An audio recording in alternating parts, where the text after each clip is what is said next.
Meanwhile, everybody's looking at porn. No one's marriage is quite doing well, but no one's willing to talk about it.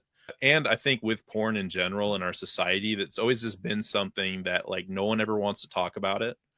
Meanwhile, it's like every man pretty much is looking at porn, like over 70% at least, and we need to talk about it. And that's why I'm talking about it. Is I think real masculinity is living in integrity. It's being honest.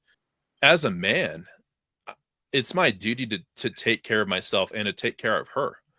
How am I taking care of myself or taking care of her if I'm masturbating to strangers online and lusting over them? That's one of the biggest, I think, breaches in trust in a relationship. And I talk about that with confidence because I lived through it in a 5-year marriage with someone that I loved very much, to where I had this relationship with porn that I just did not have a mature understanding of. And I just didn't really think about it in the way I think about it now, as a complete destructive habit. And it ruined our intimacy. It ruined our trust.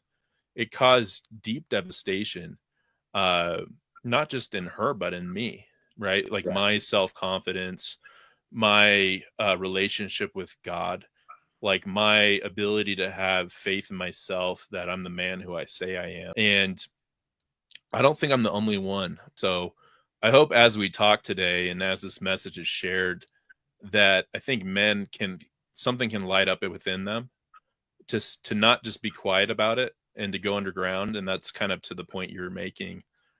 Men need to stop. I think this whole culture that we're in right now, men are just putting their heads up their asses and just are just being rolled right now, just being rolled by everything.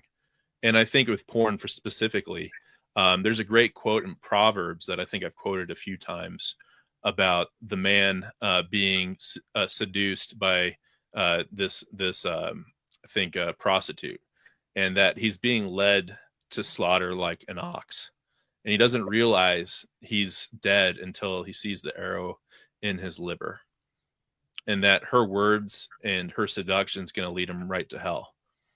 And I just say that as living through it and almost coming to the fact where I didn't want to live my life anymore. It will lead you straight to hell. It will lead you to the deepest, darkest places if you let it. But like we're talking about right now, and what we're saying so eloquently, it really is an attack on creation.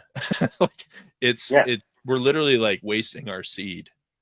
Yeah. We're wasting our seed.